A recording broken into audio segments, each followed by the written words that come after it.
Welcome to Silent Chronicler. Tonight's Calm Chronicle takes you far from noise, to a tropical island that promised peace but delivered something else. You live here now, no tourists, no cities, just sand, sea, and the long hum of your own thoughts. What began as a dream became a silence too loud to ignore, and tonight you wake up again, to the same crashing waves, the same trail of wet footprints you didn't leave, and the same question.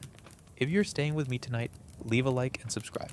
Tell me where you're listening from and what time your night begins. Let's drift through this island together. They dropped me off with the tide. A small boat, one motor, one man. He didn't speak much. Just pointed to the tree line, nodded once and turned back to the sea. The engine sputtered and faded, swallowed by waves that sounded like slow breathing. And then there was nothing. No voices, no signal. Just me, the island. And the knowledge that North Sentinel was less than 2 kilometers west. Close enough to feel it, never close enough to cross. My job was simple. Record patterns, wind, temperature, cloud drift, tide pull, stay unseen, stay quiet. No contact, just observation. I built my shelter near a curve of black rock where the land bulged toward the water. I lashed together driftwood with nylon rope, bent branches into walls, and stretched a silver tarp as a roof. It kept out the rain. Mostly. I slept on a mat of palm fronds layered over woven netting. The sand found its way into everything. My skin always felt like it was coated in time. For food, I fished. Slow work. I carved a spear from washed up bamboo, used the sun to dry thin strips of meat. For water, I boiled rain in a rusted pot I found tangled in seaweed. No birds here, just the wind, and it never blew twice the same way.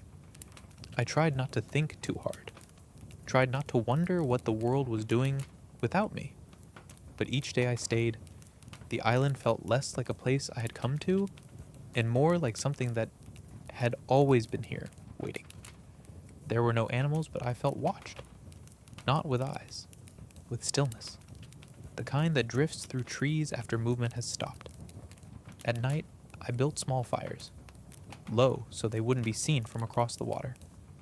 I told myself it was for cooking, but it wasn't. It was for the sound, the crackle, the hiss, the little voices of flame that reminded me I was still here. Still something breathing. I marked the days with small stones lined beside my shelter. By the 10th day, the line had broken. The stones had shifted, not rolled, moved, aligned into a curve. I hadn't done it, and the wind wasn't strong enough. I stood over them for a long time trying to explain what didn't need explaining. That night I didn't sleep. The jungle makes no sound, but it never feels silent. Leaves don't rustle.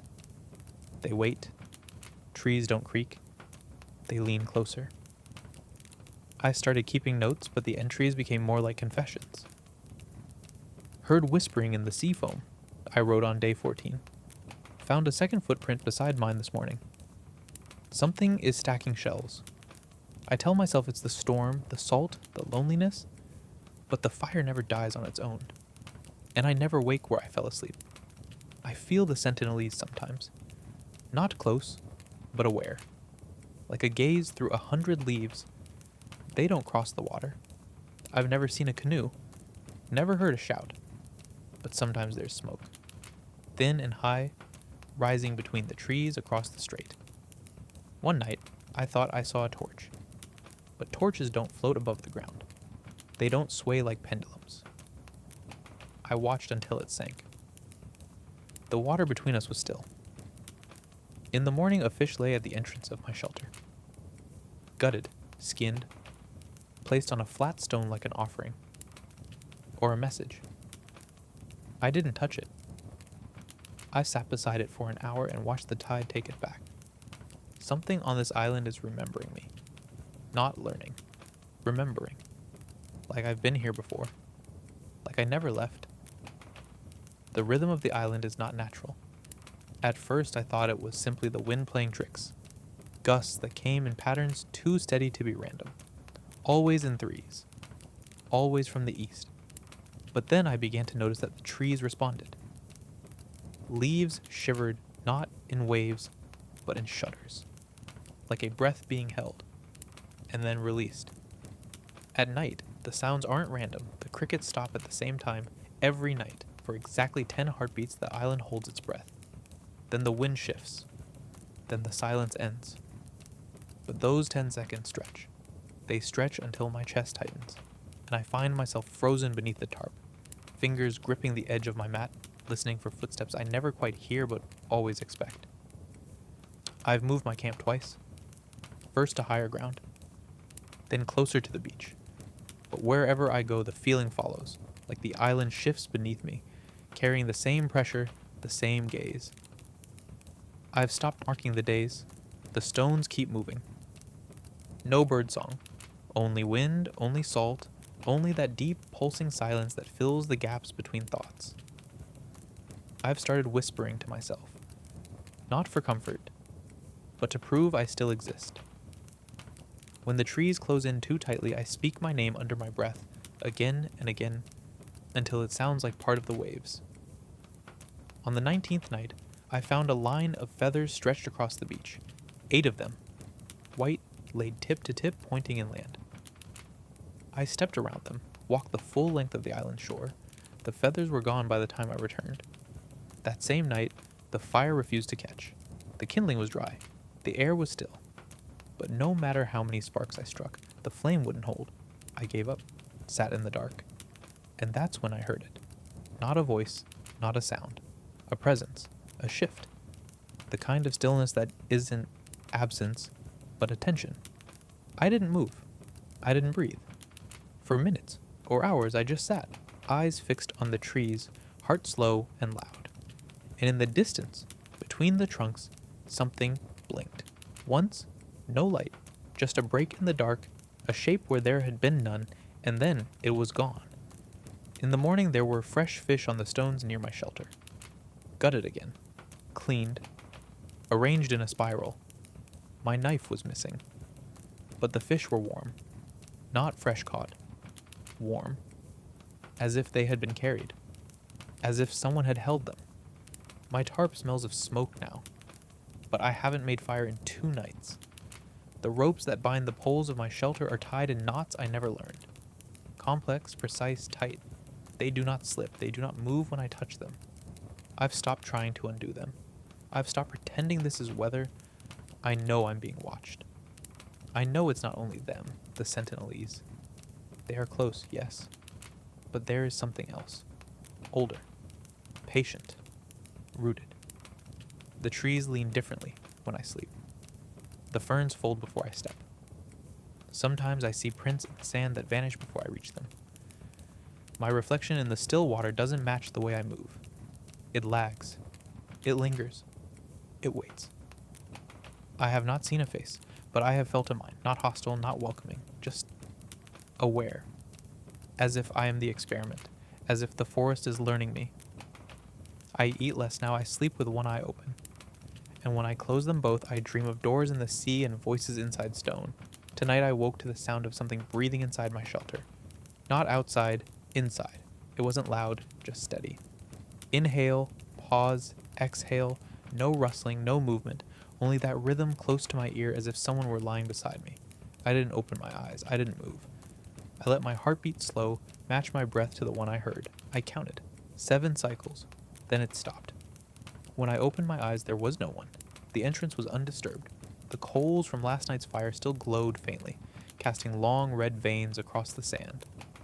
I sat up, looked around, touched the edge of my mat. Damp.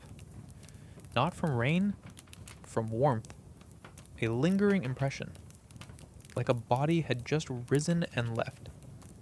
That morning, I found a single line drawn in the sand beside my sleeping place. A straight mark, carved with something sharp, starting at the heel of my footprint and leading into the trees. I followed it 10 steps before it faded. Nothing waited there, just leaves, just branches. But the air was different, as if something had recently exhaled. I stood still listening. The wind was gone. The jungle held itself in stillness, coiled and watching. I whispered my name again. Once, quietly.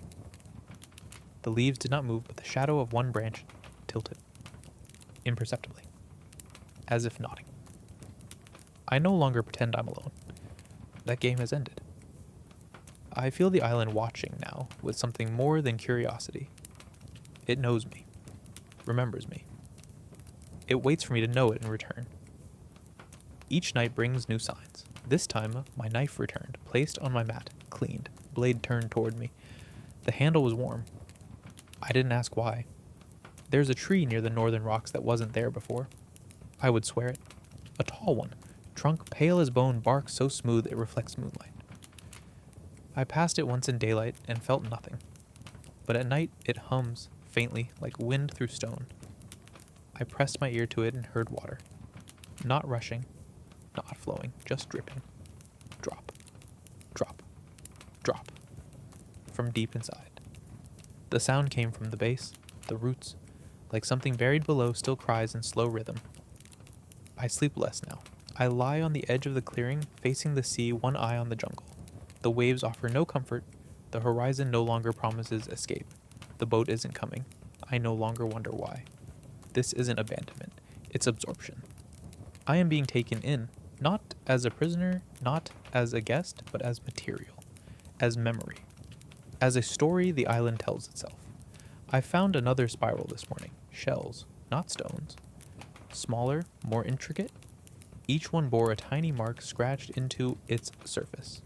Not letters, not symbols, just small diagonal lines, repeating.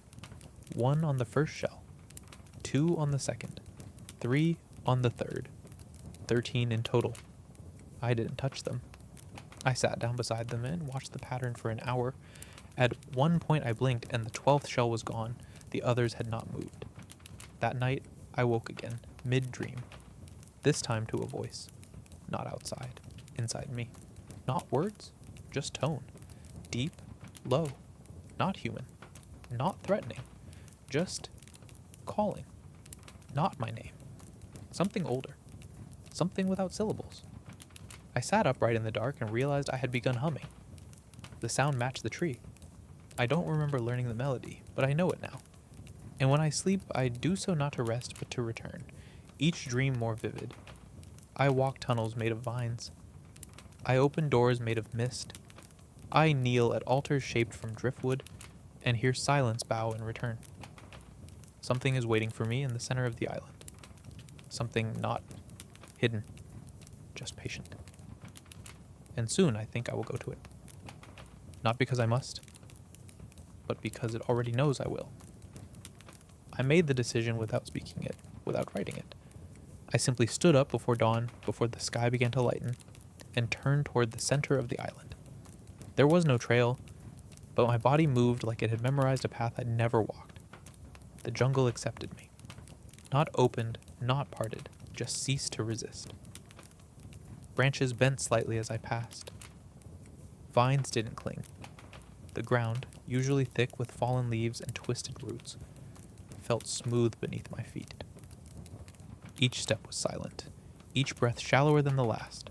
I didn't look back. I walked until the light changed. Not sunlight, not shadow, just different, thicker. The air took on weight. The trees grew farther apart. The silence lost its rhythm. I came to a place where the forest floor dropped gently, forming a basin ringed by trees that leaned inward, their branches weaving together above like fingers laced in prayer. At the center was a stone, not placed, grown. It rose from the ground, flat on top, worn smooth by touch, by time, by memory. I didn't question what it was. I knew. I approached slowly. My hand lifted before I told it to. I placed my palm on the surface. Warm. The warmth didn't sit on the skin. It moved into me. A gentle pressure, like something brushing past from within. My eyes closed. I don't know how long I stood there, but when I opened my eyes, the forest had shifted again. No sound, no birds, no wind. Just breathe. My own. And something else. A second breath. Deeper. Not near. All around. The way caves breathe. The way oceans remember storms. I sat beside the stone, cross-legged, and waited. That's when the figures came. Not footsteps, no movement through the brush. They were simply there. at the edge of the trees, unmoving, watching, no weapons, no torches, no threat, just presence. They were far enough that I could not see faces, but I felt their eyes, felt the shape of their stillness. Sentinelese? Maybe. Or maybe something else, something older, something woven into the roots of this island. I did not speak. They did not move. We shared the silence like a language. After a time, they were gone. No retreat, no shift, just absence, as if they had never been there, except for the impression left in the world where they had stood. I remained seated beside the stone. The warmth had faded. My fingers felt cold now, but not numb, awake. When I returned to my shelter, the fire was lit. Small, steady. Not mine. I hadn't left it prepared. There was food set beside it. A cut of fish, wrapped in leaves I didn't recognize, and beside it, a new spiral. This one made of bones, tiny ones, bird, mouse, something smaller. In the center of the spiral was a single tooth, human, clean, white, placed with care. I sat down, not afraid, only quiet. I watched the flames until the stars came. And when I closed my eyes that night, I did not dream of leaving. I dreamed of being the stone, of waiting in the dark, of listening to the feet of things that walk without sound, of breathing not to live but to remember. The fire burned through the night. I didn't feed it. I didn't move. It burned as though fueled by the very air, steady and low, casting long shadows that never seemed to shift with the flames. I sat in silence and watched the edge of the trees. The wind didn't return. The jungle had gone still, not from fear, but from focus, like something holding its breath to listen more clearly. I didn't know what it was listening for. Maybe my thoughts. Maybe my memory. When the sun finally rose, it did so slowly, like it too had forgotten how to begin. The light fell soft across the sand, filtered and gray. Nothing shimmered. The sea had retreated farther than usual, leaving behind patterns in the wet earth, spirals, again. Large ones like the swirl of a conch shell. Too precise for tide, too delicate for accident. I didn't follow them. I stood barefoot in the cold morning, staring at the waterline. There were no boats. There was no horizon. Just a low haze, thick and unmoving. It felt like the edge of the world had crept in overnight, wrapped the island in its fog, and chosen not to let go. I turned inland. My shelter looked the same, but it wasn't. The mat had been rearranged. The stones of the entrance now formed a perfect crescent. In the center of the half-moon sat an object, a piece of coral, bleached white, carved with symbols. Small lines, spirals, again, intersecting. I picked it up and felt warmth like it had been held, like it had waited. I placed it in the pouch tied to my side. I didn't know what it meant, but it belonged. That day I wandered the southern stretch of the island, a place I hadn't gone before. I thought I'd explored everything in the first week. I was wrong. The jungle here grew low, dense, as if trying to push me back. But the wind had returned, barely more than a breath, brushing my right side, steady as if guiding. I followed it. Every few steps I found something new. Feathers pressed into bark. Ropes made from reeds hanging loosely in the trees. Tiny holes dug into the earth, too symmetrical to be animal. Each one faced the same direction, each one toward the mountain in the center of the island. I didn't know there was a mountain. It wasn't visible from the shore. But now I saw it, barely a rise, covered in shadow even in the midday light. The trees on its slope, older, heavier, darker. It didn't look tall, but it looked deep. I approached slowly. The path was not marked, but it was clear. The earth beneath my feet was hard, smooth. I passed through a grove where the trees had no leaves, just bark, tall and colorless. The light dimmed, though no clouds passed above. Everything quieted. The summit, if it could be called that, was a clearing with no center, just the sense of one. My body stopped. I didn't tell it to. Something pressed at the edge of my breath like a question I couldn't hear, only feel. My arms hung loose at my sides. My chest was still. I waited. And then I heard it. A voice. Not spoken, not whispered, inside me, around me, the sound of wood cracking beneath water, the groan of roots turning beneath stone, slow, final, familiar. Not language, something older. It didn't ask, it reminded. I didn't respond. I couldn't. But I understood. The island wasn't watching me, it was remembering me. And it wanted me to remember it. That night, everything felt lower. The air, the trees, even the sky. The stars blinked slower like they were watching through thick water. I didn't light a fire. I sat on the sand with knees pulled to my chest, the black feather in my lap, the sea stretched out in front of me like a closed eye. Behind me, the jungle didn't move. No insects, no calls, no wind, just a heaviness. Like the whole island had exhaled and refused to inhale again. I tried to sleep, but my body wouldn't soften. My muscles stayed alert, as if waiting for a sound that had already happened. My heartbeat was slow but not calm. It was the rhythm of something being counted. By something else. Morning came without light, just a fading of shadow. The world didn't brighten. It thinned. The sky was pale, like paper soaked in ash. I didn't speak. My voice felt too loud, even inside my thoughts. I walked to the edge of the trees and waited. Not for anything to appear, just to be seen. I stayed there for hours. The trees did not open, but I felt them watching. Not threatening, not curious, just aware. My feet sunk slowly into the soil. The earth was soft, damp, almost breathing. When I turned to leave, the black feather was gone from where I'd left it. In its place, a circle of broken shells. Tiny ones. Arranged perfectly. I stepped back. I nodded once. I walked away. That evening, I didn't return to my shelter. I walked north, past the low stones, through the ferns. I found the pale tree again, the one that hums. I touched it. It was cold, colder than it had ever been. I pressed my ear to the bark. No sound, no water, no drip, nothing. But I kept listening for hours, and finally I heard it, a single knock, from deep inside. I did not move, I did not speak, I did not breathe. I waited. Another knock, slower, deeper. I placed my hand flat on the bark. It pulsed, once, then again. Not a heartbeat. A call. The island was not speaking. It was answering. Me? I sat at the base of the tree and closed my eyes. My breath matched the silence. My thoughts dissolved into the soil. I stayed until the light returned. Not from the sky, from the ground. A soft blue glow rising faintly between the roots. I opened my eyes. The forest was still. The light pulsed once, then faded. I did not follow it. Not yet. I just whispered, "I hear you." And the tree pulsed once more. No words, no visions, just this.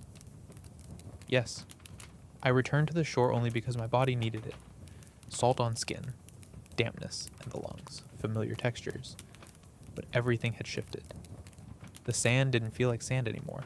It felt like fabric. Too soft, too smooth.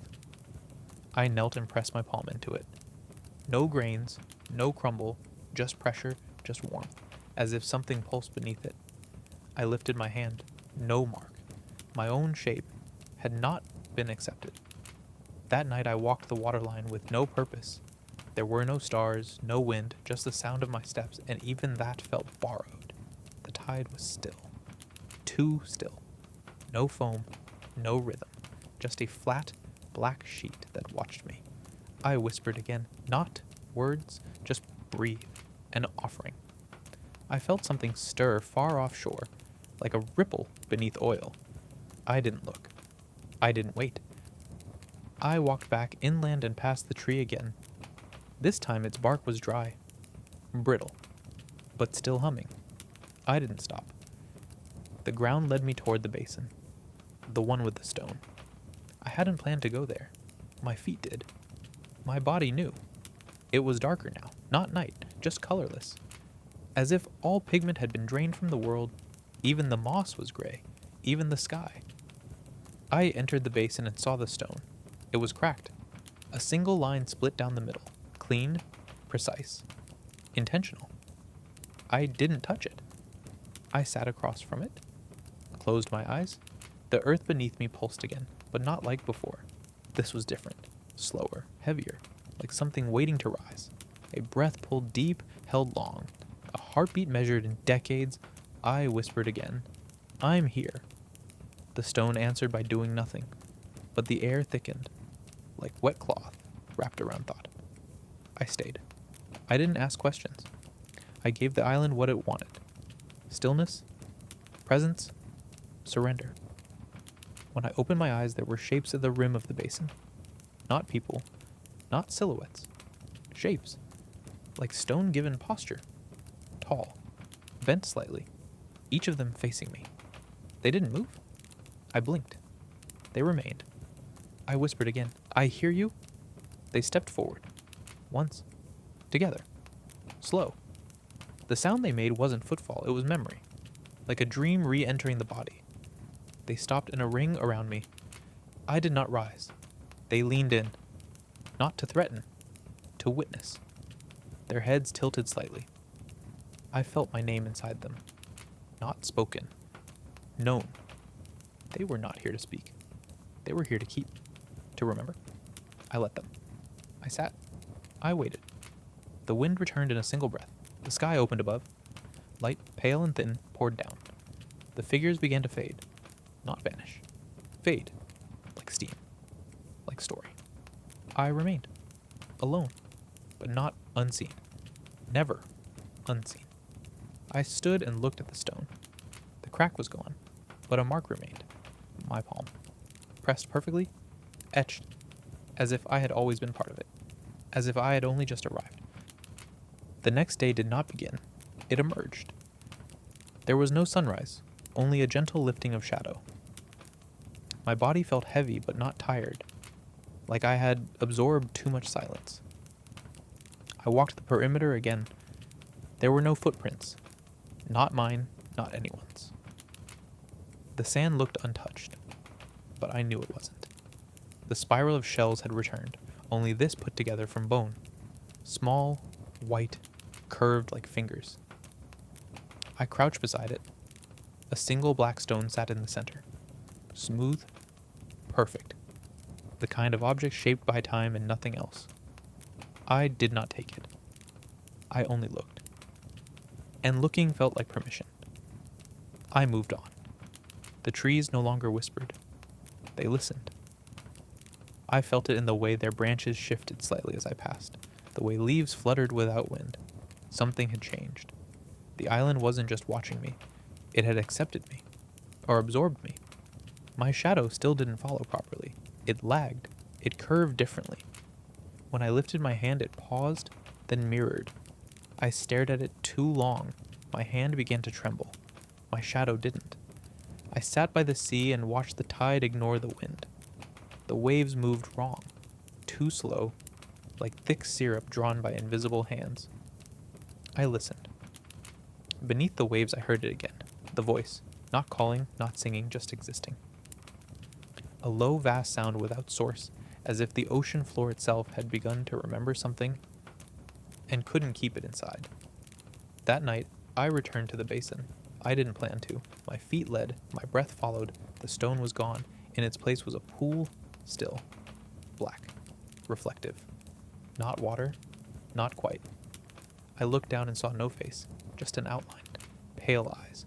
A blur where my mouth should be. I leaned closer. The surface rippled once. Without wind, without contact. The image changed. Not my face, something older. Familiar in a way that made my heart slow. I knew those eyes, but they weren't mine. They were the island's. I spoke. I don't know why. I said a name, not mine, not anyone's, a sound I didn't know I knew. The pool rippled again, then stilled. I stood and turned. The figures were there again, not closer, not farther. The same, watching, rooted, waiting. I walked between them. None moved, but each turned as I passed. Their heads following, slow, precise. I did not feel fear. I felt remembered. And that was worse. I returned to my shelter, but didn't go inside. I sat beside it, back against the outside wall, watching the tree line. I didn't sleep. I couldn't. My dreams had begun before I closed my eyes. I watched the darkness settle, watched it fold into the leaves, watched it take the shape of something kneeling just inside the brush, a shadow without mass. It didn't move. Neither did I. And so we waited. For nothing. For everything. Morning didn't arrive. It emerged like mist rising from a body long submerged. And I woke not with a jolt, but with a slow unfurling of thought. The kind that doesn't belong to dreams or to waking, but to that thin place in between, where memory and presence bleed into one another without resistance, where the body moves before the mind recognizes motion. And when I stood, I felt no decision in the act, only continuation. Like a wave doesn't choose to roll, but must follow the pull beneath it. The air was heavy with stillness, not empty, but saturated.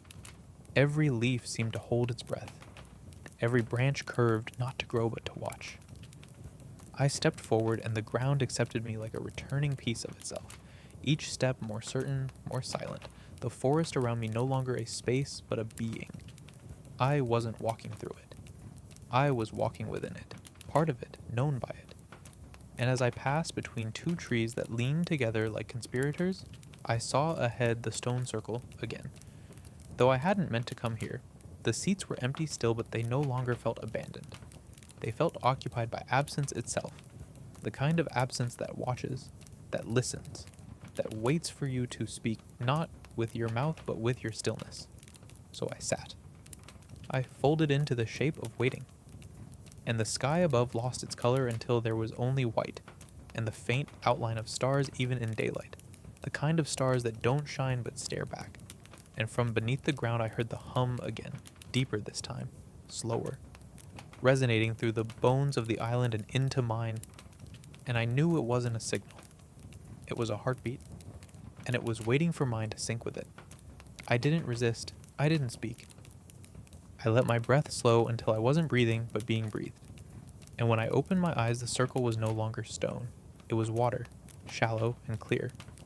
And beneath it, shapes drifted like forgotten names. Not bodies, but impressions. Not spirits, but echoes of form. They didn't rise. They didn't threaten. They simply circled beneath the surface in rhythm with the hum. And I watched until my vision blurred and sharpened at the same time, like sleep turned inside out. And then I saw it. My reflection, not where I sat, but where I should have been, standing just beyond the water, watching me, with eyes I knew too well, the eyes I had seen in dreams I couldn't remember. It was me, but not now, not past. Something peeled from the shape of me and left behind to remember when I had forgotten. It didn't move. It didn't smile. It only blinked once, and the water between us stilled, and I whispered, I remember, and it nodded, and the nod rippled through the trees and the soil and the sky, and I felt everything tighten once and then release, and the hum faded not because it ended, but because it had been received, fulfilled, no longer needed. I stood slowly, and the water was gone, the stones dry again, the seats empty, the wind moving now in slow spirals around my feet like fingers tracing the edge of recognition. I stepped away from the circle, and the forest opened for me, not with reverence but with familiarity. I belonged to it now, not as guest or trespasser or witness, but as memory, as continuation. I was not changed by the island. I had been revealed by it. It had shown me not what I was, but what had always waited beneath the noise, beneath the hunger, beneath the distance, and as I reached the shore, the tide pulled back in long, slow breaths, and there in the sand was the final spiral, this time not made of bone or shell or stone, but of ash, warm to the touch, and in the center was a single feather, black and white, curved, placed carefully as though by hands that no longer needed to exist. I picked it up, pressed it to my chest, and closed my eyes, and when I opened them, the sea was gone, and the sky was dark, and I was still.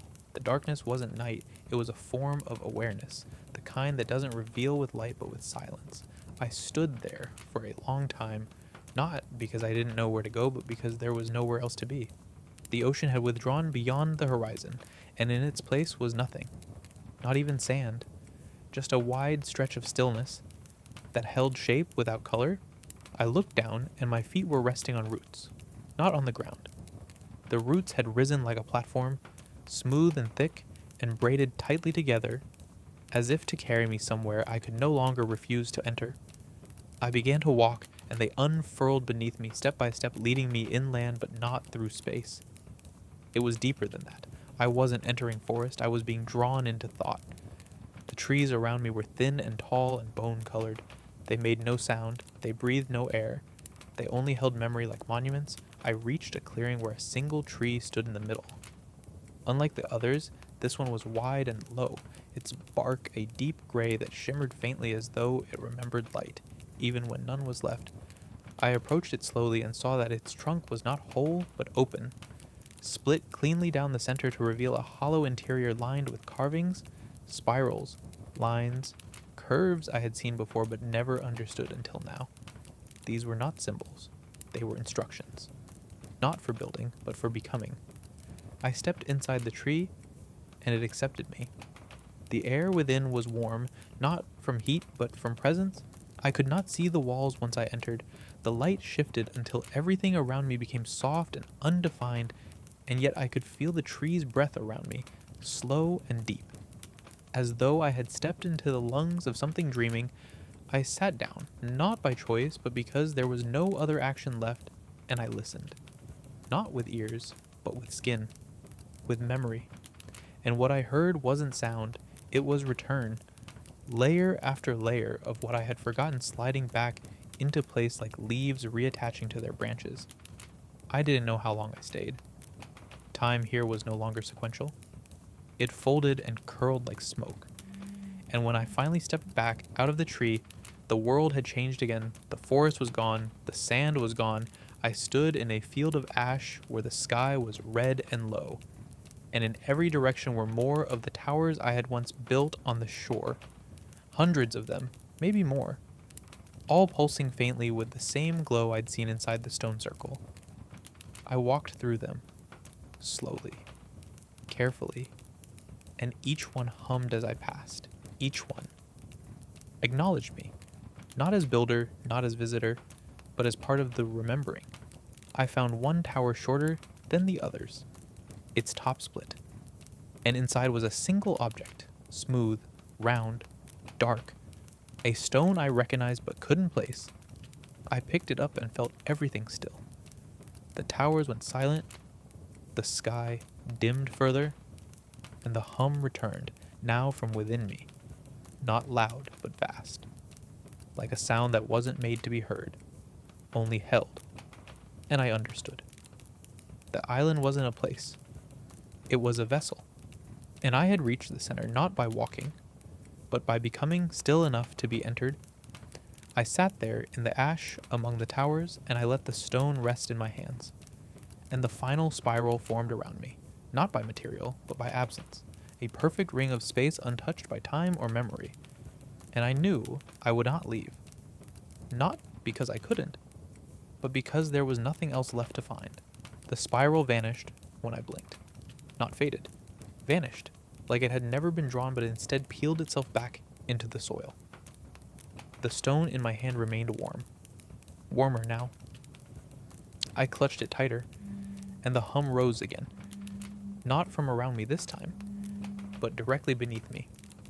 I looked down and saw cracks forming in the ash, thin lines spreading outward in perfectly symmetrical patterns, not like breaks but like veins or roots tracing something alive.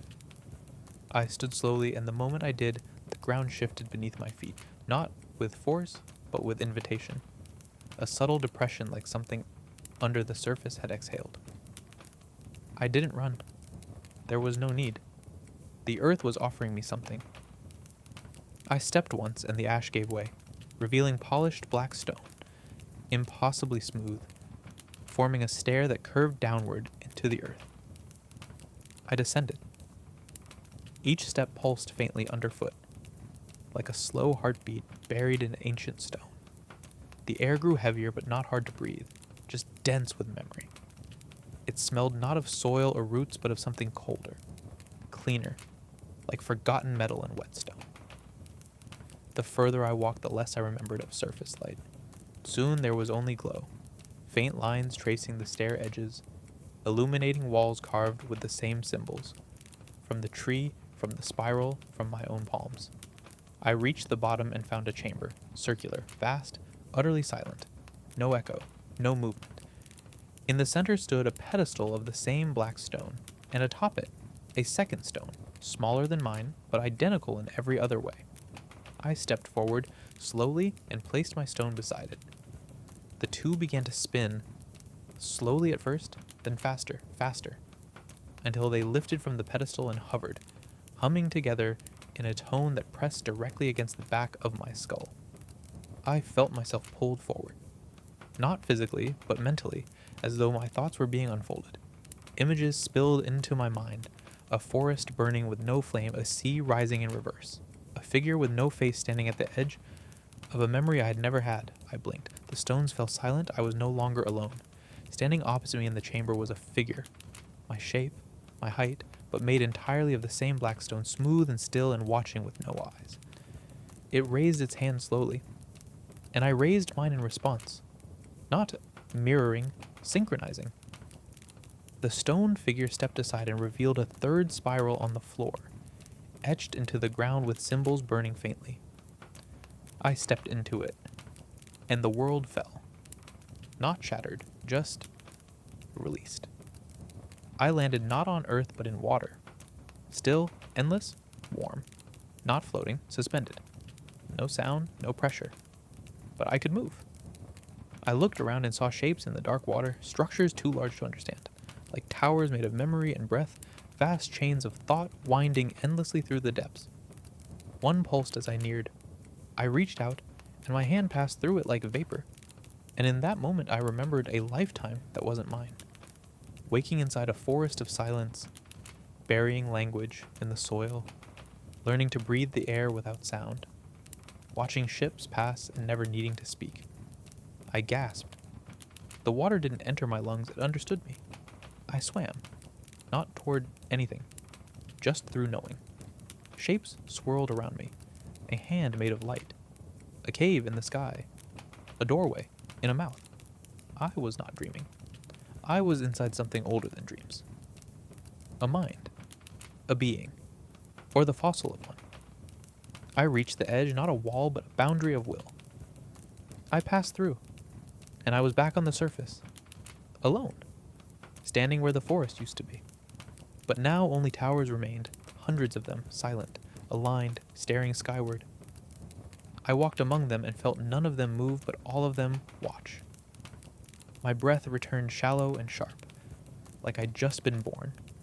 The air smelled of salt and bone.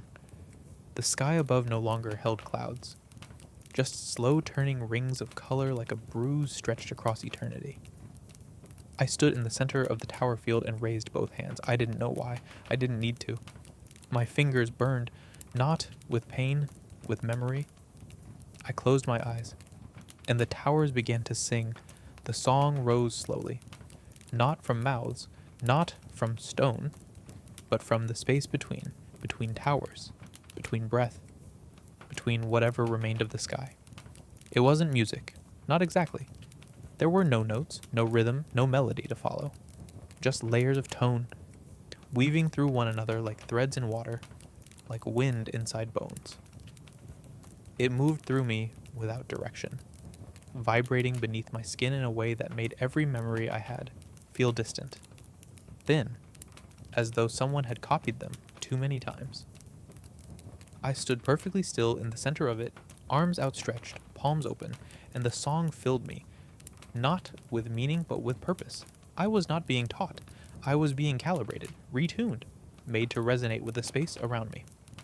One by one, the towers began to dim, not extinguished, but quieted, as if the act of singing had emptied them. I lowered my hands. The silence returned, but it was different now, full, expectant. The wind carried nothing. The sea, distant, held still. I turned slowly and saw the figure again, the one made of black stone, watching from just beyond the nearest tower. No movement, no gesture, just presence. And then it stepped backward and vanished, not disappearing, simply no longer being perceived. I walked toward where it had stood and found the ground broken open, not violently, but with precision. A hole, a tunnel, spiral steps descending into a place that had waited far too long to be entered. I stepped down without hesitation. The air was warm. The walls were smooth, lined with hundreds of markings, most familiar, some new, tighter spirals, narrower lines, denser patterns that felt like compressed language. Below, another chamber, round like the last, but alive, not with movement, with watching. I felt hundreds of presences around me, above me, beneath me, surrounding me, without shape, pressing lightly against the edges of my awareness like breath behind glass. I walked to the center, a pedestal again, but this time no stone weighted. Instead, a mirror, small, flat, framed in that same dark material. I leaned in. My reflection looked back, but not entirely. My face, yes. My eyes, not quite. They were still, too still, like glass painted to resemble thought. I blinked. It didn't. I spoke. It didn't move. I raised my hand. It raised the other. Not a mirror. A twin. Or a memory. I reached out and touched the surface. Cold. Smooth. Then warm. Then burning. I didn't pull back. I pressed my palm flat against it and let it burn. Images poured through. Forests made of teeth. Seas filled with breath. Skies that peeled open like wounds. Voices called out from the shapes but never said words. Just sounds I felt in my spine. 1,000 voices, none of them mine, but all of them speaking through me. When I pulled my hand back, the mirror was gone. In its place, the stone. The one I had left before. The one that had started to hum. I picked it up and the chamber darkened. Everything began to tilt, the ground bending under me as though space itself was curling inward. And I understood. The island wasn't a place. It was a gate. And I had just been given the key. I closed my eyes and everything fell upward. When I opened them again, I was standing in the basin, the stone in my hand, the forest around me unchanged. But I was not the same. The trees leaned away now, not from fear but reverence. The wind no longer passed through me. It waited for me to move. I walked back to the shoreline and found the ocean returned, calm, flat, inviting. A canoe waited. No paddles, no markings. Just the curve of wood against sand, as if someone had known exactly when to leave it. I didn't step inside. Not yet. I looked back at the forest. It watched me. And for the first time I felt it smile. Without shape. Without sound. Just the soft pull of memory satisfied. I placed the stone in the center of the canoe and stepped back. The tide lifted it gently, carried it out. I stood on the beach until it vanished. And then I turned and walked back into the trees. This time not to explore, not to remember, just to remain. Because I was no longer someone the island had received. I was someone it had kept. I walked without direction, but I was never lost. The island had shed its mystery, not by revealing itself, but by allowing me to realize I had never truly seen it before. Not with the eyes of a visitor, not with the mind of an outsider. Now, every step was a response, every rustle in the leaves a word in a language I no longer needed to translate. The spiral paths beneath my feet formed and unformed as I moved, closing behind me like thought dissolving into sleep. I came to a grove I didn't remember finding before. Wide, open, encircled by trees that grew in perfect arcs, their trunks forming a dome so exact it felt architectural. In the center, a pool, not of water, but of reflection. It mirrored the sky, but I knew it wasn't reflecting anything. It was showing.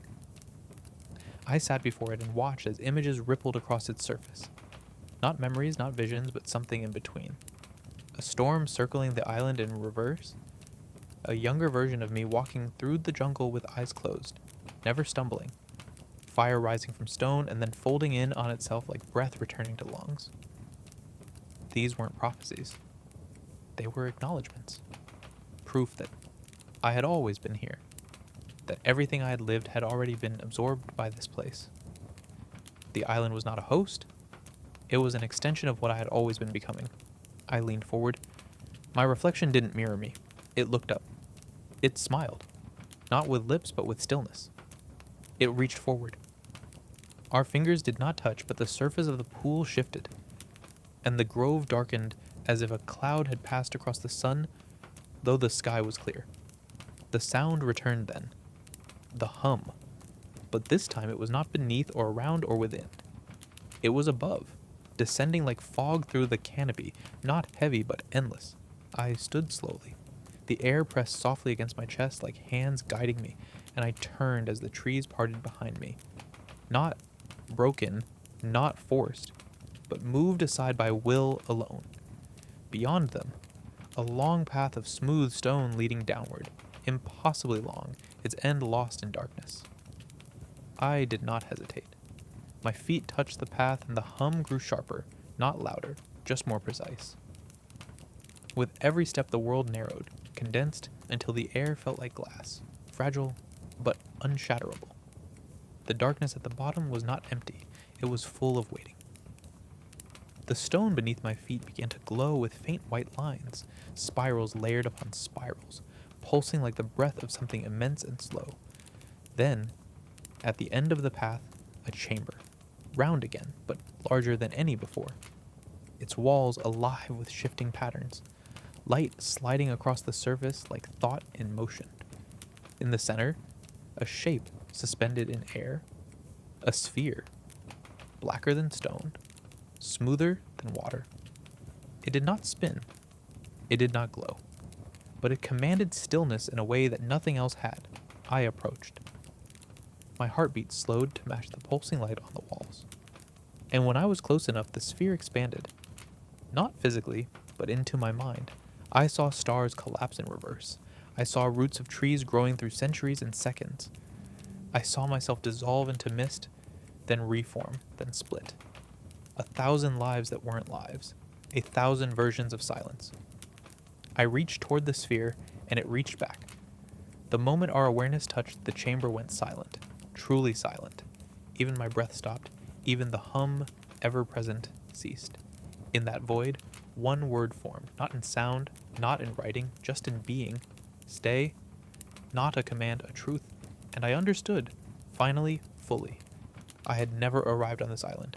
I had never been sent here. I had never been lost or found. I had been remembered, and now I was complete. I stepped beyond the ring of pillars, and the landscape no longer resembled what I once called forest or coast or basin or grove. It was something between interior and exterior, a horizon folded into itself, a terrain made not of distance, but of understanding. Every direction felt like forward. Every breath felt like return. The ground no longer waited to be walked on. It rose to meet my steps. Structures emerged from the air itself, not built, not summoned, but remembered into shape. Curved walls formed of a material I could not name, but had touched many times. In dreams, in thought, in every silence I had ever feared. Shapes hovered, some still, some moving, but all watching without eyes, listening without ears, thinking in spirals that spun too slowly to be measured. I moved among them not as guest, not even as kindred, but as something known. And the wind that passed between us was not air, but time, remembering its purpose. I did not eat. I did not sleep. I existed in a state that was neither motion nor rest. I sat when I needed to receive. I stood when I needed to speak. My voice did not carry outward. It dropped downward, into the ground, into the sky, into the rhythm that pulsed beneath all shape.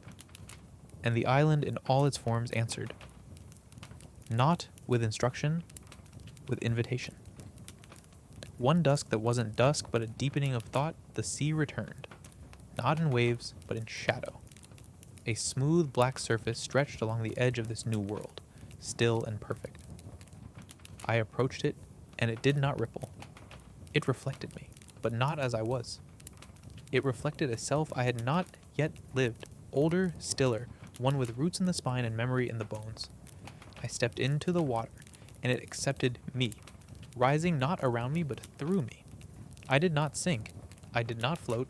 I was carried. Beneath the surface, shapes moved, towers, doorways, faces without mouths, animals made of mist, spirals inside spirals inside spirals. I passed through them all, and none of them resisted. They opened around me. They merged behind me. When I emerged, I stood on a shore I had never seen but had always been moving toward. The sky above was layered with slow-turning rings of light. The wind hummed my name in tones I could not speak. And at the center of this final space stood a tree. The tree. Not tall, not wide, but unmistakable. Its bark was inscribed with every symbol I had ever seen. Its roots reached across the entire ground, and in its branches sat a single object, a mirror. I stepped forward. I looked, and for the first time I saw nothing. Not my face, not my shadow, not even light, just the absence of everything I thought I was. I smiled. I stepped back. I bowed. The tree shimmered once, as if sighing, and from its base grew a new spiral, this one open, this one endless, this one waiting. I walked into it. I walked forward. I walked until forward ceased to mean direction. And then I stopped. Not to rest, to remain, because there was no more story to carry, only presence. And presence was enough. The fire beside me had not gone out. It never had, even after all the time I had walked, descended, become, returned. It burned the same way it had on the first night, quiet and low, more ember than flame, as though it, too, had been waiting.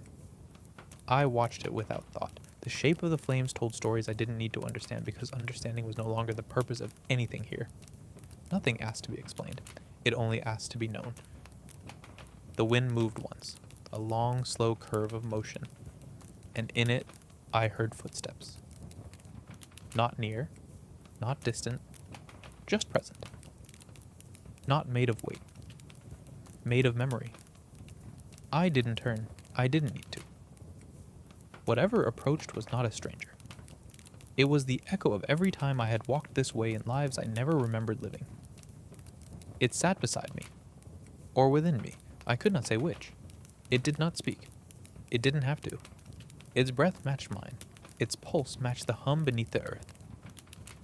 We sat together as the night deepened into that perfect shade of black-blue, the kind of dark that doesn't hide anything but holds everything gently out of reach. My hands rested on the stone floor. The tips of my fingers brushed sand as they had the first time. But this sand was warmer now. It no longer resisted my presence. It remembered me, accepted me. I looked up at the stars again, and one of them blinked.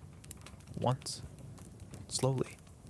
And in that blink, I saw the whole spiral drawn across the sky, vast and slow and endless, curling out beyond this world into the next.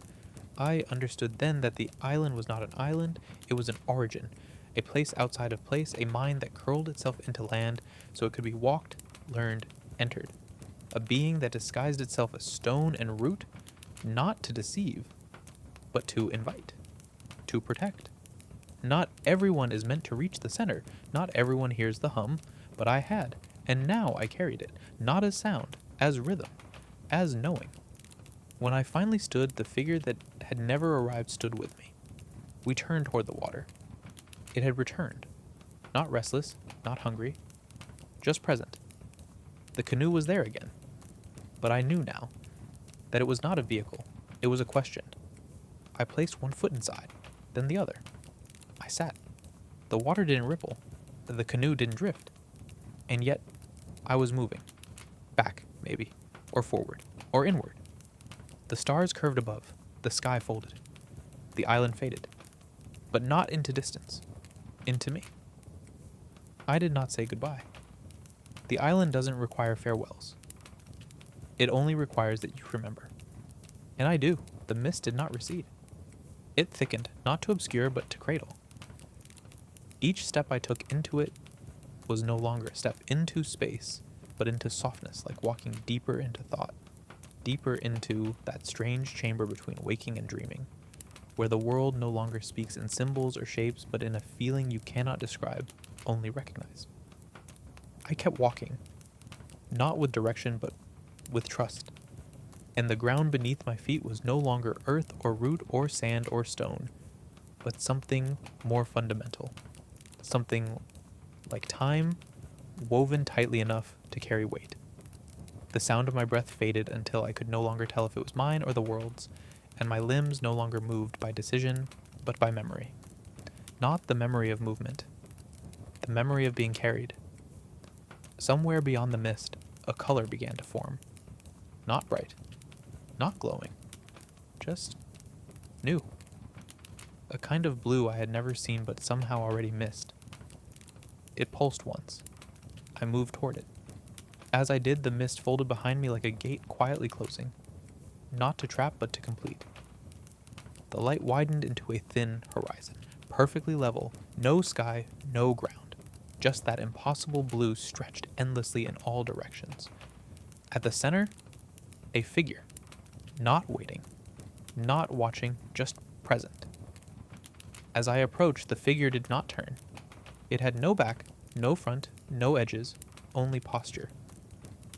A shape made of memory and softness, and yet it stood with a weight that pushed gently against the air, like it had been formed from a decision too old to question.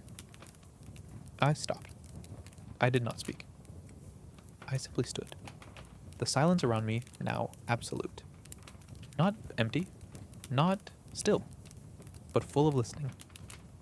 The figure raised a hand, not high, not wide, just a quiet gesture of welcome, as though we had known each other once before, in a version of time where speech was not needed and presence alone was enough to build whole worlds. When I blinked, the figure was closer. Not moved, closer, as if the distance itself had surrendered. I felt something shift inside my chest, not pain, not fear, but release, like some part of myself had been held too long and finally remembered how to unfold. And the figure raised its other hand, placed it gently over its chest, and though it had no mouth, no face, no voice, I heard the word again, yes, but not in sound, not even in meaning. I heard it the way roots feel rain, the way stone feels heat. I echoed the gesture without thinking, hand over heart, breath low, and everything around us deepened. Not darkened, but folded inward, until we stood not in a space, but in a moment. The moment the spiral had always pointed toward. The point beyond arrival. The stillness after the return. I was no longer remembering the island. The island was remembering me. And through that memory I felt all of it. Every footstep through sand, every stone in the circle, every spiral formed from ash and bone and light, every hum carried through tree roots and water and shadow. All of it lived in this one moment, this one shared breath between what I had been and what I now was. The figure stepped forward, and for the first time I saw its shape not as a silhouette, but as continuity. Fluid, transparent, composed of everything I had seen in this place, a shape built from wind and bark and glimmering water, from the pulse of memory and the silence of endings. It reached toward me, and I did not flinch. I took its hand, and though I expected weight or temperature, there was only vibration, a soft, slow rhythm that aligned instantly with my own. We turned, not toward anything, but with something, and the spiral opened one last time, vast, golden, infinite, not carved, not drawn, but alive, curling across the blue like a path made from the bones of time. We walked it together, no urgency, no destination, just a movement that had waited until I could meet it halfway. As we moved, I understood the final truth, not spoken, not shown, only lived. The spiral was not a map, not a trail, not even a symbol. It was the shape of becoming, and I had become, and I would continue to become, even now, even here, even always. We kept walking, the figure and I, though walking no longer felt like travel. It was more like unfolding, like each step peeled away another layer of what I thought distance meant. The golden spiral beneath us shimmered not with light, but with recognition, as if the path itself was learning me as I moved. Every point we passed seemed to remember something. An image, a voice, a breath I had once taken beneath a canopy of ash-colored leaves, or a thought I hadn't dared speak under a sky too still to trust. The spiral did not lead outward or inward. It led across, through, beneath, above. It led into memory, yes, but also into what memory becomes when it is no longer bound to one life, one shape, one name. The figure beside me never changed, but it shifted constantly. At times I saw it as shadow, at others as smoke, then briefly as my own form split by light. At no point did I feel separate from it. It was not a guide. It was a mirror walking ahead of me, a part of the spiral. That had chosen to rise and take shape just long enough to remind me I was never alone. The sound returned, the hum, but softer now, less like something from below and more like something I carried in my spine. It no longer filled the world. It was simply that pulse that reminded me I still had shape, even in this place beyond weight. We passed beneath arches made of soundless stone, into chambers that remembered voices I had never spoken, across bridges made of woven wind. Every place we passed had no door, and yet each one had waited to be entered. We reached a platform, a wide, still plain, suspended above nothing, or maybe suspended by something I could no longer sense. In the center was a pedestal, and on it, a book. Not paper, not wood, not metal. A thing made of memory itself. I approached. The figure did not follow. I stood before the book and opened it. There were no words, no symbols, only a single page, and in it, a circle. Not a spiral, just a circle. Empty, complete. I touched it and felt everything end not like death, like exhale. The great breath the island had always been holding was finally released. The page dissolved. The pedestal dissolved. The platform dissolved. I was not falling. I was being folded back into the thing that had always held me. No fear. No sound. Just stillness. The final shape of knowing. And in that shape I heard one last word. Not from the island. Not from the figure. From everything. The word was return. And I understood. This was not the end of the journey. It was the memory of every journey I'd ever taken. Every time I had looked at the water and wondered what waited beyond. I had not left the island. I had only remembered how to be it. The return was not a movement through space. It was the drawing in of everything I had become, the quiet folding of the spiral back into its center. There was no shore to arrive at, no sound of waves, no wind in the trees. Only awareness, vast and calm, like the surface of water unbroken by even a breath. I felt my body again, but it was different. Lighter, yes, but also more rooted. As if I were both above and beneath the earth, part of the silence and the thing it enveloped. My eyes opened, and I was lying on the mat I had once shaped, from dried leaves and woven bark. The shelter stood above me. The fire beside me flickered gently, not with flame, but with a soft glow like memory made visible. I sat up. My hands were steady. My breath was deep. The sea stretched out before me, quiet and silver, under a sky that held no stars, only a wide, dim light, as if dawn and dusk had agreed to share the same hour. Nothing had changed. Everything had changed. I stood slowly and looked down at the sand. A spiral waited for me there, traced in stones I had not placed. And in its center, a single object. The stone. The same dark stone I had carried, lost, found, left behind. It pulsed faintly, not with light, but with rhythm. I bent down and picked it up. It was warm. It remembered me. I closed my hand around it, and the wind rose, gently, lifting the leaves, stirring the trees, moving across the surface of the sea as if to say, "Yes, you have returned, and you were always meant to." I walked to the edge of the water and let it touch my feet. The island behind me did not fade. It stood, silent and vast, no longer a secret, no longer a mystery, but a presence that had folded itself into me. I no longer wondered if I would leave. There was nowhere else to go, not because the world beyond didn't exist, but because it was already here, within every step, every breath, every turn of the spiral beneath my skin. The sea moved gently against my ankles. The sky leaned closer, and I closed my eyes, not to end anything, but to listen one last time. The hum had changed. was quieter now. Not distant. Fulfilled. It didn't need to guide me anymore. I had become part of it. And in the hush between the waves and the wind, I heard one final word echo softly across the water, within my bones. And in the center of everything I had come to understand, the word was a stay. And I did. I stayed. Not as a decision, not as a surrender, but as an alignment. Something quiet settling into its proper shape, like dust returning to stone or a breath finally allowed to rest. The world around me did not pause. It exhaled.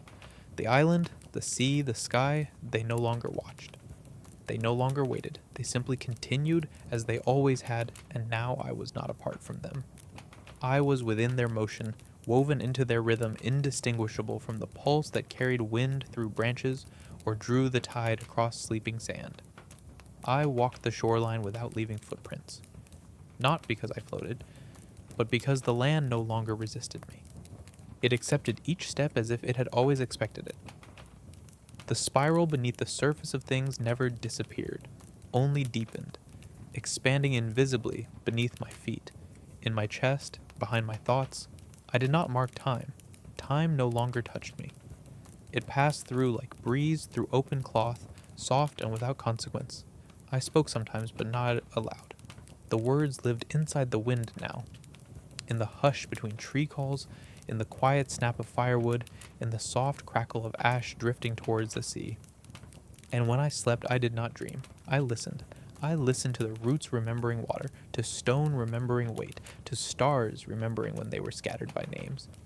Each night folded gently over the last, and each morning unspooled like thread drawn from something whole. There were no more questions. Not because they were answered, but because they had been absorbed. The figure, if it still walked beside me, no longer needed form. I felt its presence in the bend of the branches, in the curve of the cliffs, in the way the earth opened slightly before the rain arrived. We were not separate. We had never been. And sometimes, at the edge of dusk, when the light went soft and the sky held itself very still, I would look out across the ocean toward nothing, and I would feel another spiral forming somewhere else, another breath preparing to begin. Someone else would come. Someone else would be remembered. And when they did, the island would be ready, quiet, patient, watching with no eyes, waiting with no time, carrying every story in its soil and every silence in its sea. And I would be here, still, as I was, as I am, as I will remain. And I will remain, not as a witness, not as a fragment, but as a fold in the fabric of what the island has always been, an echo without origin, a rhythm without a beginning. I no longer asked the wind what it meant. I no longer sought signs in the arrangements of shells or feathers or stones. I had become the arrangement. I had become the part of the spiral that does not move but still turns. My shelter faded with the seasons. It was not destroyed. It simply ceased to be needed. The fire burned lower and lower until its warmth remained, even without flame. I no longer built. I no longer prepared. I only existed. And that was enough. The world around me spoke slowly now, in long pulses of warmth and cold, wet and dry, light and shadow. The birds did not return, but the leaves had learned to sing in their place. The ground beneath me never shifted suddenly. It breathed, rising and falling like the chest of something great and unseen. I began to walk less. My body no longer sought distance. There was no horizon to reach. Instead, I sat for long hours near the base of the tree that hummed, letting its roots speak in the language of pressure and patience. I learned how to listen without ears, how to feel without skin. I could taste the changes in the wind before they came, as though the weather itself was asking permission to pass through me. I had become still in a way that moved. Days became years, or perhaps hours. I did not keep count. I only knew the sun's mood, the texture of its light. Sometimes gold, sometimes pale, sometimes not there at all. It didn't matter. Even in darkness, the island glowed. Sometimes, when the sky turned a deep purple before the rain, I would hear footsteps that were not mine. They were soft but sure, and though I never turned to see, I knew. Others had begun to walk the spiral. Not many. Just one, sometimes. A breath. A heartbeat. A question. The island never called. It only waited. And when someone arrived who had been moving toward it all their life, it opened as it had for me. I never greeted them, I never watched, but I felt their steps in the soil. I felt the pattern stretch, accept, and hold. I smiled quietly into the wind, because I knew they would learn, as I had, that there is no end, only stillness, only return, only the soft, unspoken welcome of a place that has never forgotten you, even if you had forgotten yourself. And in that silence, in that spiral, we are all remembered. And so I remain, not waiting, not watching, not dreaming. I am simply here, in the slow breath of the island, in the hush beneath the trees, in the curl of smoke that rises without fire and never vanishes. I do not need to move because I am part of the motion. I do not need to speak because the silence carries everything that matters. I do not need to know what day it is, or if the stars have shifted, or if the sea has drawn back again, because I am no longer bound by time or tide. I am the memory beneath them. I am the stillness inside their turning. When someone new arrives, I will not greet them. I will not appear. But they will feel me. In the curve of the path, in the warmth of the stone, in the hum of the tree that remembers, the spiral will open, and they will follow it. They will descend. They will be unmade gently, and slowly as all things do, they will return to themselves. And when they reach the center, when they stand in that breathless place where the island folds into its oldest truth, they will understand what I did. That the island was never a place. That the spiral was never a path. That all of this, every shadow, every whisper, every flicker of wind through untouched leaves, was simply a way home. And then they too will sit, and the island will remember them, and I, quiet as ever, will remain. Not as story, not as ending, but as the silence that follows. The hush between worlds. The final breath before sleep. And now, while your eyes drift closed, perhaps you will feel it too. The slow rhythm beneath the dark, the spiral turning softly beneath your thoughts, the call that has no voice and no need to be answered. It is already part of you. It has always been. Sleep now.